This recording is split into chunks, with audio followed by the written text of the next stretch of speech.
할렐루야. 우리 오늘도 주님을 찬양합니다. 우리 지난주 사도행전 28장을 끝으로 지금도 사도행전의 성령의 역사는 거침없이 저와 여러분의 인생의 역사함을 확인하였습니다. 우리 오늘부터는 로마서를 통해서 하나님의 세밀한 음성을 듣기를 기도합니다. 로마서는 로마 교회를 향해서 하나님이 말씀하신 말씀입니다. 이때 당시에 로마 교회는 가장 세계 강대국이에요. 가장 세상적으로 발전했고 성공한 현장입니다. 오늘날 저와 여러분에게 어쩌면은 하나님의 복음보다 세상이 커 보이고 또 사람의 소리가 크게 들리고 현장이 커 보이는 저와 여러분에게 하시는 하나님의 크고 세밀한 음성인 줄 믿습니다. 그렇다면 우리가 이 로마서를 통해서 가장 먼저 확인해야 될 것은 언제나 우리의 시작이 무엇인가예요.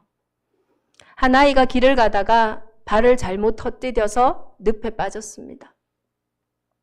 그 늪에서 빠져나오려고 발버둥을 치고 아무리 애를 써도 더 점점 그 늪의 수렁 속으로 빠져들어요. 그래서 나중에는 다리에 쥐까지 나가지고 이러지도 못하고 저러지도 못하는 상황이 되어졌어요. 그때 한 길을 가던 행인이 보고 그 아이를 보고 이야기합니다. 야, 조금만 더 힘을 내봐라. 조금만 힘을 내면 할 수 있을 거다. 용기를 잃지 마라. 너는 할 수 있다. 그것이 바로 종교입니다. 나로부터, 사람으로부터 시작하는 거예요. 아무리 힘을 내고 아무리 노력해도 그 늪에서 빠져나올 수가 없습니다. 또 다른 지나가는 행인이 얘기를 해요. 야, 그래 네가 평소에 그렇게 까불까불거리면서 다닐 때 내가 알아봤다. 조심히 다니라고 안 했냐. 그래서 왼발부터 헛디뎠냐, 오른발부터 헛디뎠냐. 그 잘잘못을 가리는 그 말이 그 아이에게는 전혀 도움이 되지 않습니다. 오히려 육신도 힘든데 마음과 생각에 짐만 더 가중될 뿐이에요. 죄책감이 들죠. 그래 내가 평소에 잘 다녔어야 되는데 오른발을 안 디뎠으면 나았을까? 왼발을 안 디뎠으면 나았을까? 그 생각하는 내내 빠져들게 되어 있어요. 어떤 사람이 다행히 그 아이에게 줄을 던져줍니다. 그럼 그걸 잡고 빨리 나와야 되는데 또 생각해요. 아휴, 나 같은 아이가, 이렇게 실수한 아이가 양심도 없이 어떻게 이 줄을 잡겠느냐. 아휴, 이 늪이 없었더라면 난 안 빠졌을 텐데 나는 참 재수가 없다. 어차피 안 되는 거 하면서 그 줄을 안 잡는다면 결국은 죽게 되어지겠죠. 그 아이에게 필요한 것은 양심이나 노력이 아니에요. 일단은 살고 나서 양심껏 살아야 돼요. 일단은 살고 나서 노력해야 됩니다. 일단은 살고 나서 선행을 베풀고 살고 나서 그 이후에 우리가 생각하는 것들을 해야 돼요. 이것이 복음과 종교의 가장 큰 차이예요. 뭐냐? 시작점이 달라요. 출발점이 달라요. 어떤 문제가 올 때, 어떤 어려움을 겪을 때, 어떤 상황이 내게 닥쳐질 때 종교는 반드시 나로부터 시작해요. 세상은 반드시 내가 시작하는 거예요. 그러나 복음은 뭡니까? 우리의 시작은, 우리의 출발은 그 문제를 절대로 해결할 수 없기에 하나님으로부터 시작한 것이 복음이에요. 그래서 오늘 바울은 이렇게 고백했습니다. 내가 복음을 부끄러워하지 아니하노니. 그 말이 무슨 말입니까? 당시에 로마의 많은 사람들은 복음을 부끄러워했다라는 거예요. 세상에서 우리는 복음을 부끄러워합니다. 그러니까 바울이 얘기한 거예요. 나는 복음을 부끄러워하지 않는다. 왜 우리가 복음을 부끄러워할까요? 그럼 반대로 우리가 왜 자랑스러워하는 것들이 있을까요? 대부분 사회적으로 많은 사람들이 인정하고 부러워하는 것들을 우리는 자랑스러워해요. 그런 것들을 부끄러워하지 않습니다. 대표적으로 경제적인 성공이에요. 많은 사람들이 사회적으로 이 부라는 것에 합의된 인정과 합의된 자랑점이 있어요. 그러니 경제적으로 성공한 사람이 부끄럽겠습니까? 자랑스럽죠. 반대로 가난한 것이 부끄러운 것은 아닌데 내가 가난하다, 나 돈 없다 자랑하는 사람은 없어요. 그런데 바울은요, 많은 사람들이 인정하지도 않고 많은 사람들이 부끄러워하는 그 복음을 자랑스럽다고 얘기를 했어요. 부끄러워하지 않는다고 했어요. 왜 그러냐? 바울은 이 복음이 사실은 모든 사람에게 필요한 것이라는 것을 알았기 때문이에요. 많은 이들이 사실 자랑스럽게 생각하는 것들이 진짜 우리의 인생을 행복하게 합니까? 제가 말씀드린 것처럼 경제적인 부가 정말 우리의 인생을 자랑스럽게 합니까? 그렇다면 왜 얼마 전에 우리나라에서 가장 경제적인 성공을 이룬 그 회장님은, 그 대표님은 자살할 수밖에 없었을까요? 그 경제적인 성공이 절대적인 인정의 기준이고 자랑의 기준이라면 부자들에게는 우울증, 부자들에게는 가정 문제, 인간관계 문제 아무것도 없어야 돼요. 진짜 우리가 자랑스러워하는, 세상이 자랑스러워하는 것들이 실제로는 우리의 인생에 답을 주지 못해요. 그 증거가 뭐냐?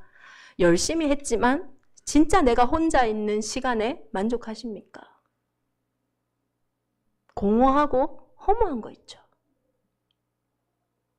그러니 그 공허함과 허무함을 채워보려고 남들이 원하는 거, 남들이 인정하는 걸 따라서 계속 또 쫓아가는 거예요. 그런데 결정적인 순간에는 계속 한계가 오는 거 있죠. 어릴 때는 어릴 때의 모습대로, 성인이 됐을 땐 성인의 모습대로, 중년이 되었을 때는 중년의 모습대로 내 인생에 계속 반복되는 문제가 있어요. 말할 수 없어요. 그런데 나 한 사람도 그 말할 수 없는 문제 때문에 사실은 힘든데 옆에 사람이 더 힘들게 해요. 가족. 나도 못 살겠는데 도와달래요. 나도 못하겠는데 채워달래요.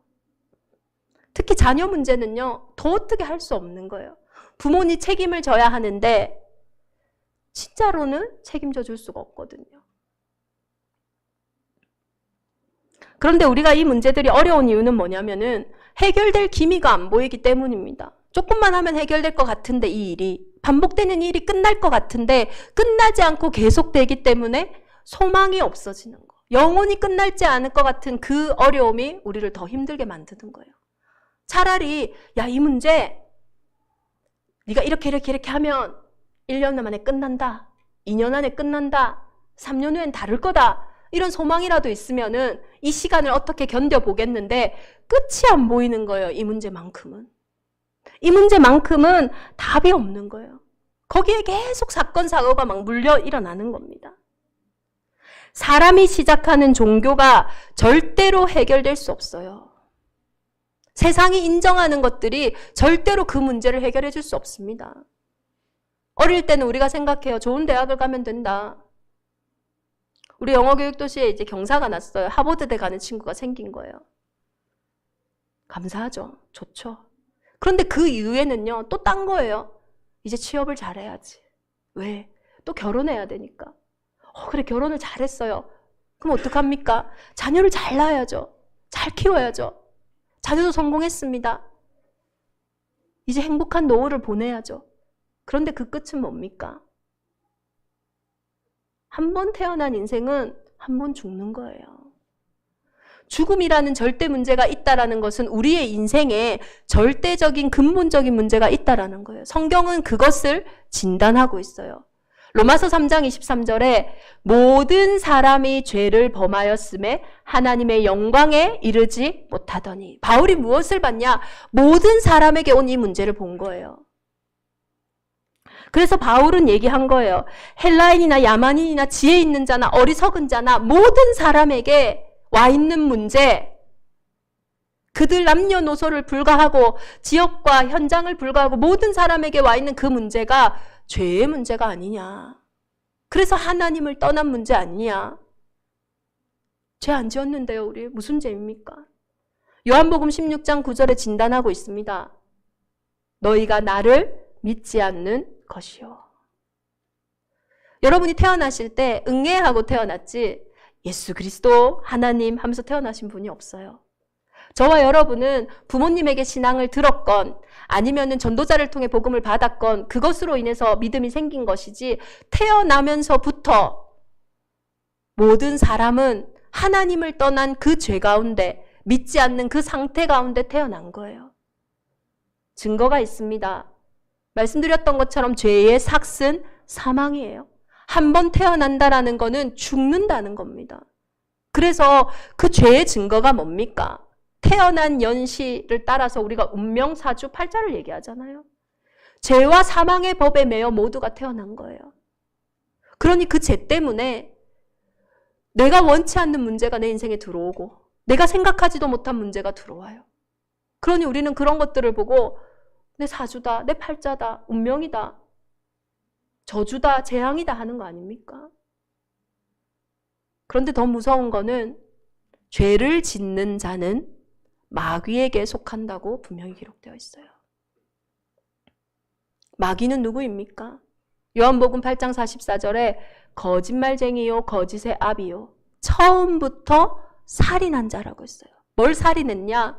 하나님의 형상인 우리가, 영적 존재인 우리가 하나님을 떠나도록 거짓말했어요. 첫사람 아담 때부터 언약을 놓치게 만든 거예요. 지금도 마찬가지입니다. 사단이 하는 일은요, 이 근본의 문제만 알면 되는데, 그래서 이 문제의 답 대신 그리스도의 언약만 붙잡으면 되는데 그것만 붙잡지 못하도록 지금도 거짓말하고 속이고 멸망시키는 거예요. 근데 우리가 그 거짓에 속는 이유는 뭐냐면 먹음직하고 보암직하고 탐스러운 것으로 얘기하기 때문이에요.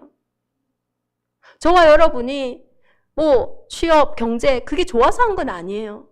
내 안에 나도 설명할 수 없는 이 문제가 그걸 가지면 해결될까 싶어 쫓아간 겁니다.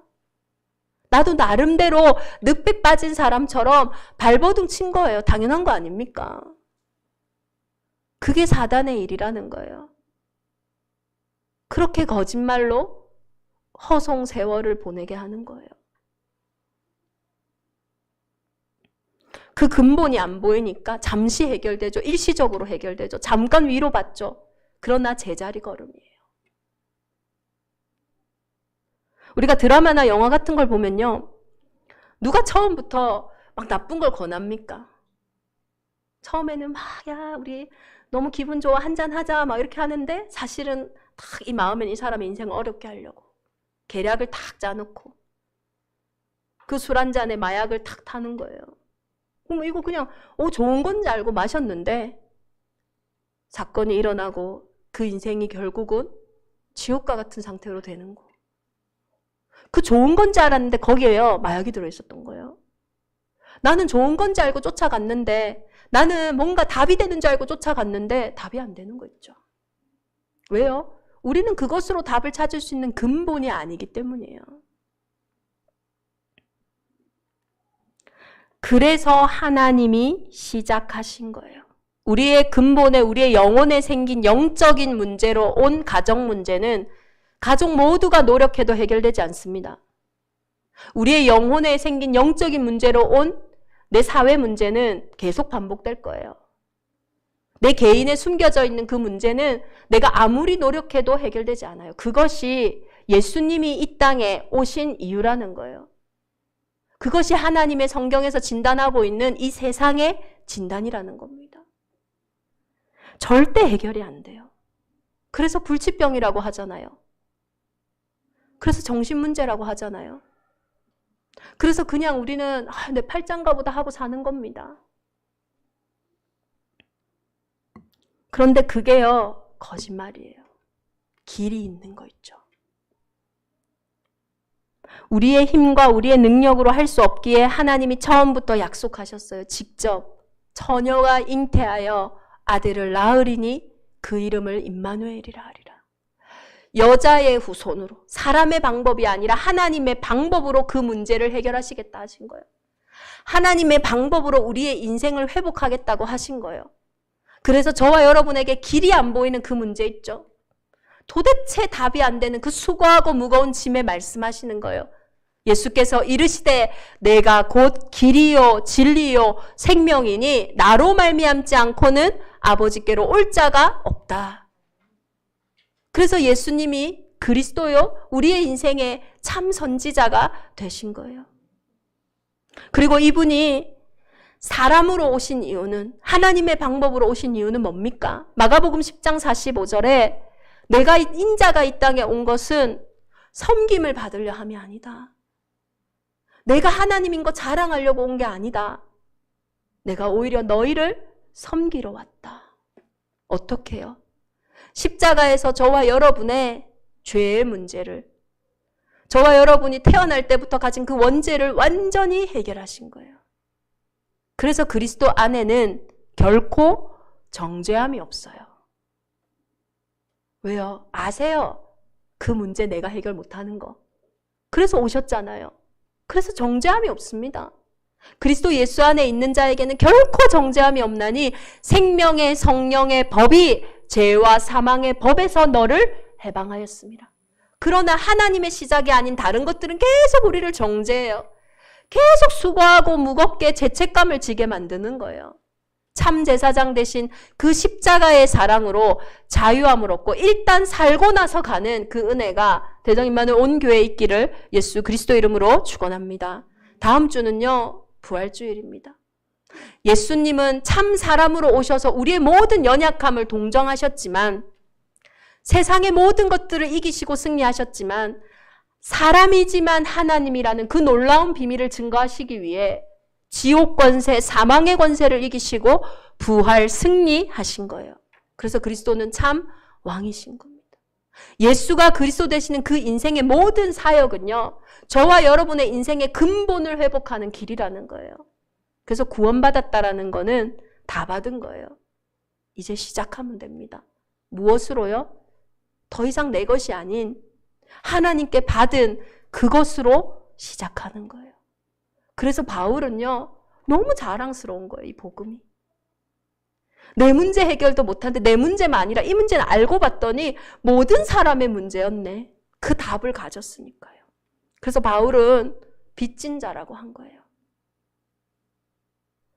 이 복음은 전달되지 않고는 구원받을 수 없게 해요. 누가복음 16장에 부자가 나오잖아요. 일평생 거짓말만 듣고 산 거예요. 잘 먹고 잘 살면 단 줄 알고 부자로 살았는데 죽고 나니까 그게 다가 아닌 거예요. 한 번도 들은 적이 없는 거예요. 사는 날 동안에만 들을 수 있는 게 복음이고 구원인 거 있죠. 그 빚진 자 마음을 바울이 아는 거예요. 아니, 바울이 고백한 거예요. 그래서 나는 하나님이 할 수만 있다면 내가 로마로 가서 이 복음을 증거하기 원한다. 나로 시작하면 어떻게 로마에 갑니까? 나보다 돈 많고 나보다 성공했고 나보다 가진 거 많은 그 사람에게 내가 왜 갑니까? 잘 먹고 잘 살기 위해 필요한 복음이 아니에요. 아니, 정확하게 말하면 잘 먹고 잘 살기 위한 건 맞아요. 그러나 하나님이 주신 그 복으로, 함께하는 하나님의 형상의 복으로 생육, 번성, 충만, 정복, 다스리는 거예요. 진짜의 나를 회복하는 겁니다. 그래서 바울은 빚진 자였어요. 그래서 자신의 인생이 발견된 거예요. 이 문제는 모든 사람의 문제니 이 문제 속에 빠져나온 내가, 모든 어떻게 보면은 바울의 출신을 우리가 잘 알잖아요. 가문적으로나 혈통으로나 어떤 학적으로나 부족함이 없는 그 바울이 그래도 해결되지 않았던 내 개인의 문제가 그리스도를 만남으로 해결됐기에 이제는 땅끝 로마 시민권자였던 내 현장에 복음 증거해야 된다. 대단한 것이 아니라 나의 오늘을 찾은 거예요. 아니, 세상에 절대 없는 것을 내가 받았는데 당연히 자랑스럽지 않습니까? 자동차 마니아들 사이에서 이름만 들어도 가슴 뛰는 차가 있대요. 저는 이 차의 가치를 몰라서 별로 가슴이 안 뛰었어요. 여러분은 아시는가 모르겠는데 슈퍼카 중에 슈퍼카, 부가티의 대표 모델인 시론이라고 합니다. 이 차가 그렇게 사람들이 좋아하는 이유는 뭐냐면 리미티드 에디션, 다시 말해서 한정판을 내는 곳인 거예요. 근데 작년에요, 명품의 최고 명품인 에르메스, 돈이 있어도 못 산다 하는 그 에르메스와 콜라보를 한 거예요. 전 세계에 딱 한 대. 하나로 하니까 70억이 넘어요. 그 차를 받았어요, 저와 여러분이. 이거 너무 부끄러우니까 집에 꽁꽁 숨겨놔야겠다 하시는 분은 없을 거예요. 여기 타고 다니면 제일 좋은 차일 거야, 아마. 막 타고 다니지 않겠습니까? 자랑스럽게. 그런데요, 70억으로도 해결되지 않는 문제, 전 세계의 돈을 다 모아도 해결되지 않는 그 문제가 해결됐다라는 거예요. 그러니 바울은요, 그 가치 때문에 부끄러워하지 않은 거예요. 영원한 생명을 주는 복음, 하늘과 땅의 권세를 가지신 그분이 나와 함께 하시기에 이것이 얼마나 자랑스러운지 몰라요. 그뿐만 아니에요. 내가 복음을 부끄러워하지 아니하노니 이 복음은 모든 믿는 자에게 구원을 주시는 하나님의 능력이 됨이라. 소극적인 의미가 아닙니다. 매우 자랑스럽다, 나는 이 복음이, 그것을 역설적으로 표현한 거예요. 왜냐? 긍정의 표현으로는 너무 부족한 구원을 주시는 하나님의 능력이기 때문이에요. 이 복음은, 이 구원은 어떤 거냐면 그 단어로도 제한되지 않을 만큼 어떤 특별한 경우라도 모든 절망, 모든 불가능에서 절대 가능케 하시는 하나님의 능력의 복음이기 때문에 내가 너무나 자랑스럽다라는 거예요. 어떤 사람이라도 살릴 수 있는 복음, 모든 사람에게 구원을 주시는 하나님의 능력의 복음이기에 자랑스럽다라는 거예요. 종교는 절대로 무할례파에게 못 갑니다. 야만인에게 못 가요. 야만인이 어떻게 이곳에 들어옵니까?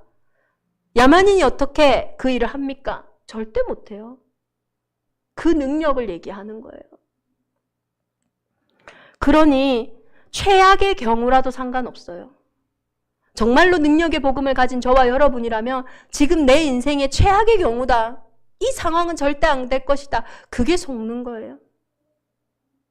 어떤 상황이라도 속지 마시기 바랍니다. 모든 사람을 살리는 능력의 복음인 줄 믿습니다. 복음은 죽기 전에 다시 살아나신 것이 아니라 죽고 죽음의 권세를 이기시고 부활하신 거예요. 죽음보다 더 큰 문제가 어디 있겠어요. 그 문제를 이기시고 승리하신 거예요. 담대하라, 내가 세상을 이기었노라. 저와 여러분에게 이 능력의 복음이 회복되어질 때 저와 여러분은 그제서야 은혜의 복음 속으로 들어갈 수 있는 거예요. 복음이 우리에게 은혜인 건 뭡니까? 이 복음은 은혜의 선물로 주신 것이기 때문이에요. 아무도 자랑하지 못하도록. 세상의 것으로 해결될 수 없는 것이기 때문에. 그러니요, 은혜의 복음을 받아놨으니까 우리는 자랑할 것도 없고 못한다 할 것도 없는 거예요. 하나님께 받은 그 믿음, 그리스도가 내게 주신 그 사랑, 완전한 다 이루었다 하신 그 답에서 믿음으로 믿음에 이르게 하나니, 그 여정을 가는 거예요. 근데 세상은요, 이런 여정이 없어요. 세상과 종교는, 로마에는 믿음에서 믿음으로 가는 여정이 없어요. 어떤 여정만 있냐? 믿음 없음에서 믿음 생김으로 가는 여정이에요. 그렇잖아요. 어떻게 무에서 유가 창조됩니까? 진화돼야죠. 점점 나아져야죠. 진화론의 키는 적자생존입니다. 약육강식이에요. 약한 건 없어지는 거고 강한 것만 남는 거예요. 그러니 세상은 경쟁하는 거예요. 그러니 세상은 약한 것을 자랑할 수 없어요. 강해져야 돼요. 그걸로 우리를 먹음직하고 보암직하고 탐스러운 걸로 거짓말해서 지금도 진짜 비밀 속으로 들어가지 못하게 해요. 어떤 비밀입니까? 약한 자를 통하여 강한 자를 부끄럽게 하시는. 한 해의 농사를 지었는데요. 100년의 축복을. 하루를 살았는데 1000년같이, 1000년을 살았는데 하루 같은 그 하나님의 시간 못 들어가는 거예요. 정말로 이 생명이 심겨지면 30배, 60배, 100배 열매 맺으며 약한 자를 통하여 강국을 이루고 작은 자를 통하여 천을 이루는 그 하나님의 것이, 그 복음의 것이 들려지지 않아요. 보이는 것 때문에요.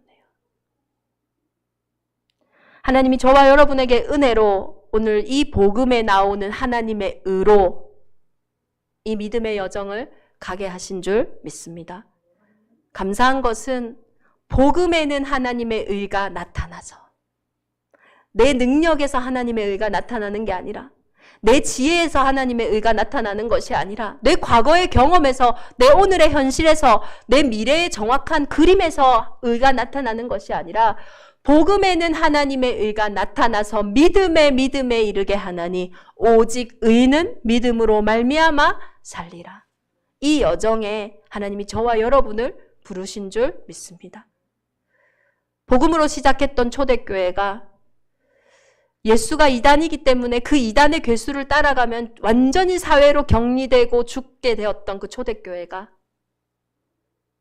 350년이 지나서 이제는 로마를 복음화하고 나니 또 세속화되고 종교화되었어요. 그때에 복음에 나타난 그 의로 믿음에 이르게 하는 한 사람을 부르셨어요. 마틴 루터입니다. 많은 종교개혁자들을 통해서 하나님 유럽 전역의 중세교회에 다시 복음의 근본을 회복하게 하셨어요. 당시에 종교개혁가들이 늘 외치던 말이 있습니다. 개혁된 교회는 항상 개혁돼야 된다. 무슨 말입니까? 개혁은요, 리포메이션이에요. 우리는 생명 가졌기에 늘 생명의 근본 속으로 들어가야 돼요. 늘 그 믿음으로 가는데 그 믿음에서 믿음으로 하나님의 일이 일어나는 겁니다. 그때에 마틴 루터가 주장했던 5가지 솔라가 있잖아요. 다 사람의 말 듣고 하니까 성경이 뭐라고 얘기하냐? 오직 성경. 요한복음 23, 31절에 이 성경을 기록한 목적은 예수가 그리스도이심을 믿게 하려 함이요 또 너희가 믿고 그 이름을 힘입어 생명을 얻게 하려 함이라. 하나님 우리에게 오늘 말씀하시는 이유는 단순히 예수는 그리스도 종교로 알아라 그거 아니에요. 이 예수 그리스도를 힘입어 생명을 얻게 하려 하심이라. 예수 왜 믿어야 됩니까? 사람이기 때문에 믿는 거예요. 우리의 근본이기 때문에. 물고기가 물을 떠나면 그 근본을 떠나면 시들시들 하는 것처럼 일단은 물에 들어가서 오른쪽도 가고 왼쪽도 가고 깊이 들어가는 것처럼 복음으로부터 내 삶이 시작되게 하시려고 하나님 오늘 말씀하시는 거예요.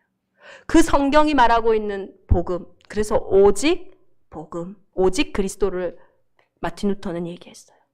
근데 너무 감사한 건 뭐냐면 이 그리스도가 세상의 돈과 세상의 열심으로 노력으로 살 수 있는 종교적인 것이 아니기 때문에 오직 은혜로 주셨다 했어요. 뭘 핑계 댑니까? 우리가 뭘 할 수 있다 없다 할 게 아니에요. 은혜로 받은 거예요. 그래서 믿음으로 고백하는 거예요. 그 믿음을 주신 이유는 내 것이 아니기 때문에 누구든지 자랑하지 못하게 하려고. 어제 교회에 한 부부가 왔어요. 그래서 이분들은 모태신앙입니다. 근데 지금은 결혼하고 신앙생활 안 하고 계셔요. 이분이 이제 저랑 이렇게 나이가 좀 비슷한 거예요. 그러니까 목사님 너무 대단하다 하는 거예요. 그래서 제가 그랬어요. 저는 그냥 미국 가는 비행기 안에 타고 있는 거예요. 그게 임마누엘이에요. 우리는 그냥 미국 가는 비행기 안에 타고 있는 거예요. 근데 그게 대단한 겁니까? 타고만 있으면 가만히 있으면 미국에 도착하는데요. 문제는 미국을 가야 되는데 부산 가는 비행기 타놓고 그 안에서 막 고민하잖아요. 미국 가야 되는데 고민해도 부산 가는 비행기 안에 있으니 절대로 미국 못 갑니다. 거기서 아무리 승무원을 설득하고 아무리 뭘 해도 갈 수가 없어요. 부산 가는 비행기 그걸로는요 10몇 시간을 날아갈 수 있는 연료도 되지 않을 뿐더러 그만큼의 비행기가 안 돼요. 무슨 말입니까? 우리는 자꾸 복음이요. 복음에는 하나님의 의가 나타나서 믿음에서 믿음에 이르게 하나니 뭘 할 수 있고 뭘 할 수 없고 뭘 내가 했고 뭘 내가 안 했습니까? 사단이 그거 가지고 계속 지금도 중세교회를 무너뜨린 것처럼 얘기하는 거예요. 오직 은혜로, 오직 믿음으로 이 복음 받았기에 이제 우리에게 남은 건 뭡니까? 오직 하나님의 영광이에요. 하나님의 영광은 뭡니까? 호흡이 있는 자마다 여호와를 찬양하라 했어요. 교회 와서 찬양하는 거 그거 얘기하는 거 아니에요. 복음으로 죽기까지 복종하시면서 회복하신 저와 여러분의 인생, 구원, 과거, 현재, 미래 그 인생이 회복되어지는 거예요. 그것을 마틴 루터는 알았어요. 마틴 루터는 내가 큰 일을 해야지 생각했던 사람이 아닙니다. 그래서 루터파라고 있거든요. 루터파 신자들이 모였을 때 마틴 루터는 얘기했어요. 내가 누군가를 위해서 십자가에 못 박힌 거 아니다. 하찮은 내 이름으로 어떻게 그리스도의 제자들이 불림을 받냐. 다시 말해서 마틴 루터는요, 종교개혁을 하려고 했던 사람이 아니에요. 그는 그의 가장 약함 속에서, 그의 가장 일상 속에서, 그의 가장 고통 속에서 믿음에서 믿음으로 이른 거예요. 마틴 루터는 기질적으로 약한 사람이에요. 기질적으로 눌리는 사람이에요. 죄책감도 많고요. 광부의 아들로 태어났는데 대학도요, 자기가 원해서 간 게 아니라 아버지가 부는 있으니까 명예를 가지기 위해서 너는 법학과에 가라 해서 법학과 갔어요. 프랑크푸르트 법학대학 다녔어요. 어느 날 집에 이렇게 딱 왔다가 돌아가는 길인데 천둥번개가 막 친 거예요. 그러니 들었던 말은 있잖아요. 우리가 진짜 어렵고 힘들 때, 극적일 때 뭐 합니까? 이번에 살려만 주시면 제가 주를 위해 살겠습니다. 서원 아닙니까? 서원한 거예요. 이 천둥번개에서 살려주시면 내가 주를 위해 살겠습니다. 그러니 주를 사랑해서 간 게 아니라 그 서원을 안 지키면 문제 생길까 봐 죄책감에 시달리며 수도원에 들어간 거예요. 그러니까 수도사로 있으면서 수도원들 얼마나 고행합니까? 금식하고 예수님의 그 언덕, 그 로마에 있잖아요. 거기 막 무릎 꿇고 올라가면은 막 구원받고, 연옥 헌금 많이 드리면 연옥에 안 가고 천국 가고, 다 나로부터 시작한 그 고행과 그 열심을 하는데 내 안엔 진짜 평안이 없는 거예요. 마틴 루터가. 근데 어느 날 하나님이 로마서를 통해서 복음에는 하나님의 의가 나타나서 믿음으로 믿음에 이르게 하나니, 고행으로 믿음에 이르는 게 아니라, 선행으로 믿음에 이르는 게 아니라, 열심으로 믿음에 이르는 것이 아니라 하나님이 주신 그 사랑, 그 믿음으로 믿음에 이르게 하나니, 이거 다 알게 된 거예요. 너무 자유한 거예요. 너무 해방받은 거예요. 너무 기쁜 거예요. 그 가치를 발견하니까 부끄럽지 않은 거예요. 그러니 자기가 있는 일상, 대학 교수니까 대학 강의실에서, 목사니까 이렇게 설교하면서, 사람들 만나면서 복음이 너를 구원하는 거다. 그 면죄부 그거 아니야. 그걸로 구원받는 거 아니야. 그냥 일상을 살아간 거예요. 그런데 그 일상에 하나님 너무 기쁘시니까요, 성령이 그 일상을 들어 사용하시는 거예요. 속지 마시기 바랍니다. 하찮은 우리의 일상이 아니에요. 믿음으로 가는 길이라면 우리의 약함도, 우리의 오늘도 그 일을 통해서 하나님의 놀라운 의가 드러날 줄 믿습니다. 그래서 고통 속에서요, 그때 당시에 이제 사면됐잖아요. 그 말은 뭐냐면, 마틴 루터는 누가 죽여도 죄를 묻지 않겠다라는 거예요. 그런 죽음의 위기 속에서, 바르트브루트 성회에서, 그 고통 속에서 마틴 루터가 한 것이 성경 번역이었어요. 고통의 시간을 보내는 우리 성도님도 있을 수 있습니다. 그러나 그 시간은 하나님의 영원한 작품을 남기는 은혜의 시간인 줄 믿습니다. 이번 한 주간 우리의 시작이 아니라 자꾸 우리 것으로 시작하게 하는 그 거짓말이 드러나고, 언제 드러납니까? 복음 들을 때요. 복음에는 하나님의 의가 나타난대요. 그 복음으로, 그 의로 말미암아 그 문제 속에서 믿음으로 살아나는, 그래서 그 문제에, 나와 같은 문제 속에 있는 현장에 빚진 자가 되어져 증인되어지는, 모델되어지는 대정임만의 온 교회가 되기를 예수 그리스도의 이름으로 축원합니다. 우리 시간에 개인에게 주신 말씀 붙잡고 하나님이 내게 약속하신 그 언약 붙잡고 합심으로 함께 기도하겠습니다.